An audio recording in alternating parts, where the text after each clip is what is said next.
Selanjutnya kita akan membahas mengenai persalinan. Jadi persalinan dibagi menjadi dua, yaitu persalinan normal dan juga persalinan sesar.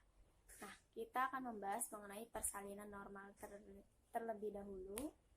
Di gambarnya ada prosesnya, ada kelas 1, kala 2, dan kala 3. Nah, kita akan membahas pengertian persalinan terlebih dahulu. Jadi, persalinan ini merupakan proses di mana nantinya bayi, plasenta, dan selaput ketuban ini keluar dari uterus si ibu. Uterus itu rahim. Nah, persalinan dianggap normal jika prosesnya terjadi pada usia kehamilan cukup bulan, yaitu setelah 37 minggu tanpa disertai adanya penyulit. Nah, persalinan dimulai ketika infartu ini sejak uterus berkontraksi dan menyebabkan perubahan pada serviks. Nanti serviksnya ini membuka dan juga menipis dan berakhir dengan lahirnya plasenta secara lengkap. Nah, jadi ini ada tahapan proses persalinan normal, ada kala 1, kala 2, kala 3, dan kala 4. Kita bahas tentang kala 1. Nah, kita langsung membahas tentang kala 1 atau kala pembukaan. Ini gambarnya seperti ini ya. Nah, jadi nanti di kala 1 ini, infartu ini ditandai dengan keluarnya lendir bercampur dengan darah, karena nantinya si serviks ini mulai membuka dan mendatar. Nah, biasanya ini nantinya darah berasal dari pecahnya pembuluh darah kapiler. Nah, sekitar kanalis cervicalis. Nah, karena darah ini keluar karena adanya pergeseran ketika si serviks ini mendatar dan membuka.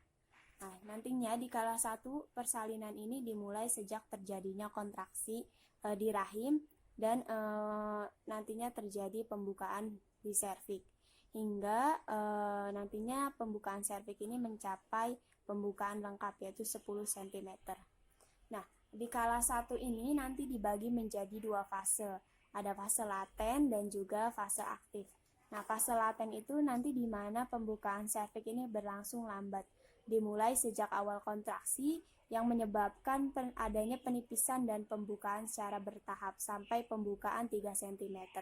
Nah, di fase laten ini berlangsung selama 7-8 jam. Nah, kemudian ada fase aktif. Di pembukaan fase aktif nanti serviks ini membuka 4-10 cm dan di fase aktif ini nantinya dibagi menjadi 3 subfase. Ada periode akselerasi nanti berlangsung selama 2 jam, pembukaannya menjadi 4 cm. Kemudian ada periode dilatasi. Nah, ini berlangsung selama 2 jam dan pembukaannya berlangsung cepat menjadi 9 cm. Nah, ada periode deselerasi. Ini berlangsung dia lambat dalam 2 jam, pembukaannya jadi 10 cm. Jadi pembukaan deselerasi ini pembukaan lengkap.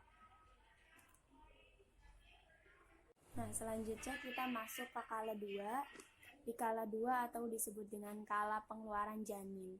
Nah, di kala 2 nanti persalinan dimulai ketika sudah adanya pembukaan serviks ini sudah lengkap dan berakhir dengan lahirnya si bayi. Nah, kala 2 pada primapara berlangsung selama 2 jam dan pada multipara ini berlangsung selama 1 jam. Nah, gimana sih tanda dan gejala kala 2? Nah, biasanya ini nanti semakin kuat dengan interval 2-3 menit. Kemudian di kala 2 ini nantinya ibu merasa ingin mengedan dan meneran bersamaan dengan terjadinya kontraksi. Kemudian ibu merasakan makin meningkatnya tekanan pada rektum atau juga pada vagina. Dan juga nantinya ada peningkatan pengeluaran lendir dan darah. Intinya di kala 2 ini nanti pembukaan serviks telah lengkap dan juga sudah terlihat bagian kepala bayi pada introitus vagina. Nah, ini selanjutnya ada kala 3.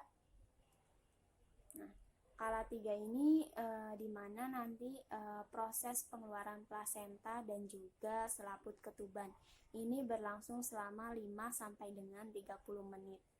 Nah, nanti di kala 3 ini ada perubahan psikologis ibu. Yang pertama nantinya ibu ini merasa ingin melihat, menyentuh dan juga memeluk si bayinya karena emang baru pertama kali melihat buah hatinya ini ada di dunia. Nah, kemudian ibu merasa gembira, lega, dan juga bangga. Jadi udah lega sudah melahirkan, dan juga bangga sudah bisa melahirkan buah hati. Dan juga nantinya si ibu ini menaruh perhatian pada plasenta, dan juga ibu ini merasa sangat lelah. Memang di dalam persalinan normal ini dimana energi ibu ini dikuras sebanyak mungkin, karena ini merupakan proses persalinan normal tanpa adanya bantuan alat-alat yang canggih. Nah, selanjutnya ini ada kala 4. Jadi kala 4 ini mengenai tentang kala pengawasan. Ini berlangsung selama 2 jam setelah proses melahirkan normal. Nah, nantinya si dokter ini memeriksa si ibu dan juga si bayi bagaimana tingkat kesadaran si ibu dan si bayi, kemudian bagaimana keadaan tanda-tanda vital ya, tekanan darah, nadi, dan juga pernapasan. Kemudian juga nanti diperiksa kontraksi uterusnya, dan juga apabila terjadinya pendarahan tidak melebihi dari 400 sampai 500 cc.